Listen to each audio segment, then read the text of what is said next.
Ohleli lethu mnandi kakhulu masikhona ezigabhoko well studio lapho khona sosikwethula abantu bakabashashasile nabanohlobo. Sometimes kuphathela inkakha, kuphathela inkukhu, kuphathela umthetho ohlabayo kodwa usamila. Uskweletu zokuvula ngolensizwa ukuthi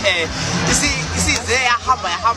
ngamahit nje uyazi ngamahit. Usacela ukuthi kubuyelela abantu bese ubachazela nje kancane sikudikayo ukuthi kahlala isidingo Uskweletu sikhuluma ngobani. Bese siyaqhubeka nje baphathele indaba zemnandi. Ngiyabingelela nje bonke ababukele njengamanje ezigabhoko. Okhulumayo Uskweletu ufuna kaqheleza phansi emzimbeni lapho engiya khona. Owaziwa ngokomphile asimakala. Mfowethu sesibonile kusukela kude mfowethu siyazi ukuthi waqoka lapho kuntutuzeko mfowethu la washa khona ingoma enkulu kakhulu awakhethwa zikhathiwe zonke izizwe zayisafika kodwa wabheka Uskweletu ukuthi uyena ohlabahlosile yena futhi nohlobo namandla kakhulu mfowethu ngathi yini ekhanda uthando nomaskandi Uskweletu engingakusho nje ukuthi into yomculo into engazalwa nayo kahle kahle so ingakho uzothola ukuthi makukhona into ekufanele ukuthi Uskweletu akangene kuyona enabantu kube khona into ezihluka ngoba ngikholelwa ekutheni into eyisiphiwo mayisubivu mhlawumbe nayidlozi nayo ihleli izophumelela lokho kuzoba nezinto njalo ezithusa abantu wathini mfowethu ukubonga ubudunge mfowethu ukuniveza ningamaciko amasha mfowethu asemasha akhombisa ukushisa endimeni mfowethu aniveze akhombisa ukuthi uyanithakasela kakhulu futhi uyanomukela umculo kaMaskandi ngisondisa nje ukubonga kubhuti uMapholoba ngoba uma sikhuluma iqiniso Uskweletu bevelile kodwa uye wavela kakhulu kwi-broadcast leyo mbuso wamaciko ukuthi futhi engakwenza sasinomfowethu lapha eSminof okwabathokozisa kakhulu abantu sonyaqala kanjalo lento yakhula abantu bam-understand abantu Uskweletu bamazi so lahlelo kasisiza nanokuthi namhlanje uma ngabe uMapholoba elizwe ithi akwazi ukuthatha emizimkhulu khona insizwe engiyaziyo asibize lokho khomba ukuthi nathi ngakithi indawo yangakithi isihloniphekile manje ngoba kunabantu abakwazi ukusincomonize ngezinto ungathi kusho ukuthini kuwe mfowethu zikhona zonke insizwe eziningi umculo wami okade uzwakala kodwa kukhona lapho ekusalela khona ngoba umuntu bekade ezenza sizokubona nemfowethu ukhuphuka njengomzukulu siyazi basuka u-IGP ukhuphuka njengodumasi siyazi basuka u-IGP ngoba sesibonile ikhono lakho lihle kakhulu mfowethu siphinde sicele nabantu bakweseke sizokubona nemfowethu nawe ukhulu bamkhulu njengalezi ansizwa esengiyibali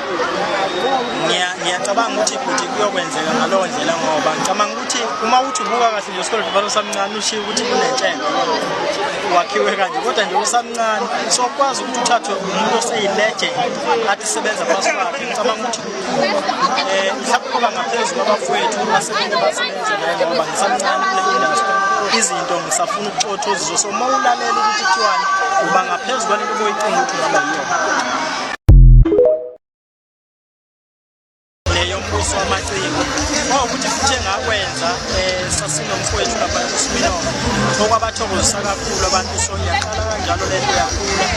abantu bam-understand abantu Uskweletu bamazi so lahlelo kasisiza nanokuthi namhlanje uma ngabe uMapholoba elizwe ithi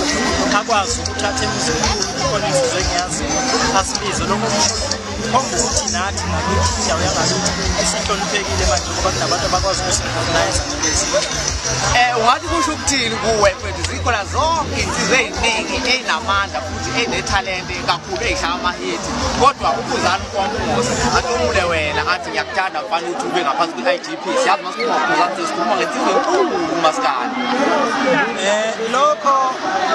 kuyinto engingathi yinhlanhla njengoba bengike ngasho ukuthi isiphiwo fanele ukuthi asivunywe sesivunywe mhlawumbe nedlozi lakho ngoba baningi kakhulu abaculi bebekhona kodwa